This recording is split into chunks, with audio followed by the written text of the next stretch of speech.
Hey everyone, it's Janan German, Charleston Concierge Realtor, here with another amazing video for you. You guys know I'm all about lifestyle and living the best life that you possibly can here in Charleston. And that includes more than just the four walls of your house.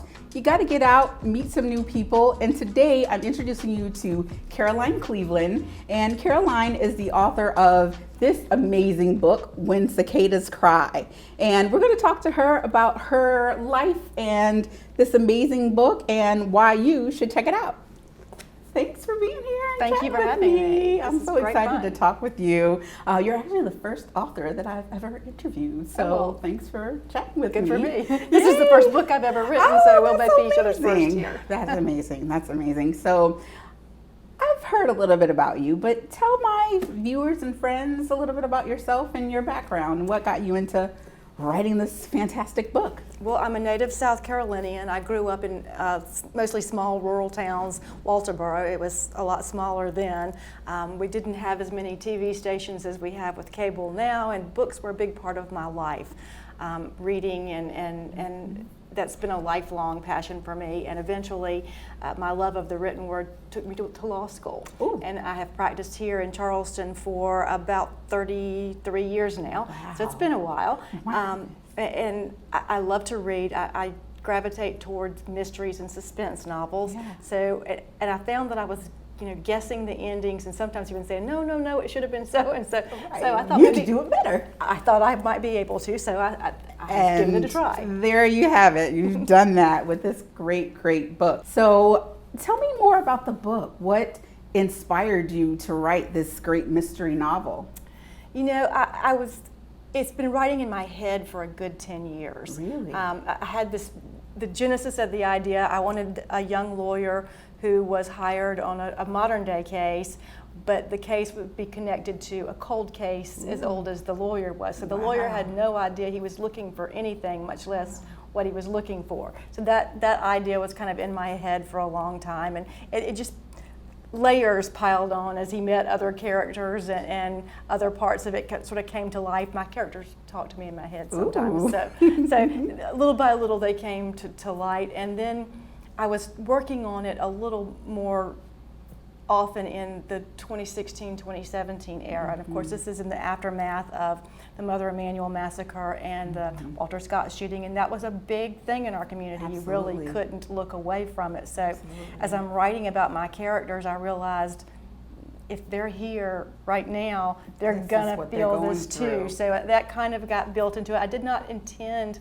when I sat down writing for race to be as big a part of it as it was, but it just, there was no way to avoid it, honestly. If the book was going to be true to that place and that time, that it had to include that. So I didn't set out to do anything but write a twisty murder mystery, and I hope I did. And you've done that. And but my characters decided they had something a little more socially important to say, and I just rolled with it. And that's important to hear. Everyone needs to recognize that there's layers to these characters and appreciate the development that you went through to make them real. In the book, were there any other special landmarks that you included? A few. I put in Old Sheldon Church just because that's one of my own favorites. It has a piece to it. I mean, I know it's a burned down church and there's a graveyard, but there's a piece to it that is just hypnotic some days. Absolutely. And especially with all those grand trees and the moss and the wooded land around it. So that did make it in there. Some of the beaches, Edisto Beach made it in. I love the local beaches. Dairyland in Walterboro made it in there. That's another old time favorite back in Walterboro. That's amazing. And for those that don't know, just southwest of Charleston is where Walterboro is, and if you continue down further south, in between here and Beaufort, that's where Sheldon Church is. So another thing to get out and experience a nice quiet Sunday drive down further south to check out some other amazing areas here in the Lowcountry. So you mentioned that you are currently a practicing attorney. I am. Did that have a lot to do with the writing of the book and give you any extra knowledge for plugging things in? Absolutely. My practice is exclusively employment law, working with employers, and a lot of my employers are public sector, cities, counties, law enforcement. So that that sort of Kind of instructed related, yeah. sort of what I did. Over the years, although I'm only their employment lawyer, I've learned a lot about what my law enforcement clients do and how they do it. I also have worked with the solicitor's office and the public defender's office in my capacity as a lawyer, so I had a lot of friends there that helped me with this. I don't practice criminal law, so I really didn't know how it worked, but I had a lot of friends who were very kind and spent a lot of time saying, this would not happen. No, these would be different people. Keeping the facts straight for you. Keeping the facts straight, but keeping it real. Yeah. Now, it's got a really neat title, and if you're from the Lowcountry, we all, maybe you know what a cicada is, but tell me a little bit about the title and how you came up with that. Well, the premise of the book, you have a lawyer, a white woman has been bludgeoned to death with an altar cross in a church. A young black man is found kneeling over her, covered in her blood and fresh scratches on his arms, and he's been arrested.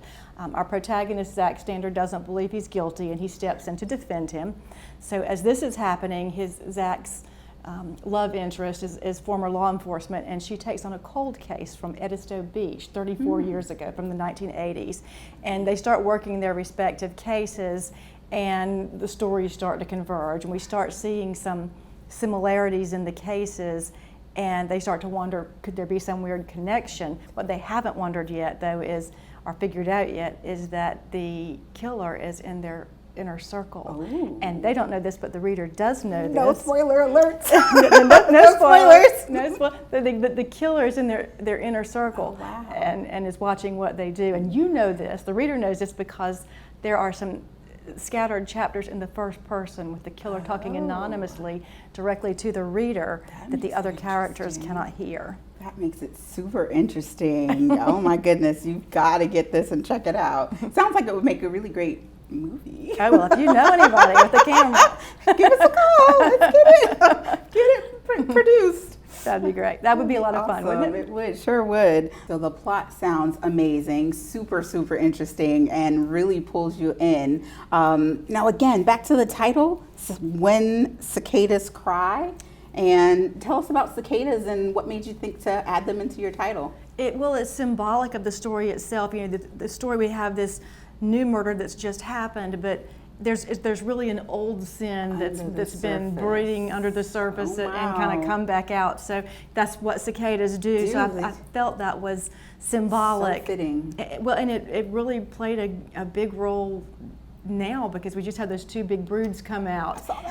and the two that happened to come out, I think the last time they were out together was Thomas Jefferson. Thomas Jefferson was in the White House. My goodness. So that didn't hurt anything. Perfect timing. It was meant to be. It was, absolutely, absolutely. So now you live here in Charleston, and I'm a local real estate agent. I have clients and friends that are locals, people that are moving here to Charleston. Tell me why you like Charleston and why you enjoy living here. The Lowcountry is home to me, but Walterboro is very small, so I'm more comfortable in a little bit larger city, and Charleston just has everything to offer. It has the beaches, it has gorgeous landscape and grand trees, and so Spanish moss. The historic district is beautiful. And because it's gotten a little more crowded, but because of that, there's a good side too. We get great new restaurants, exciting things come into the area, and our best feature, as I always say, is our people. I would agree with that. Are you a part of any book clubs, or? I am not a member of a book club, but I have been visiting with a lot of them since this book came out.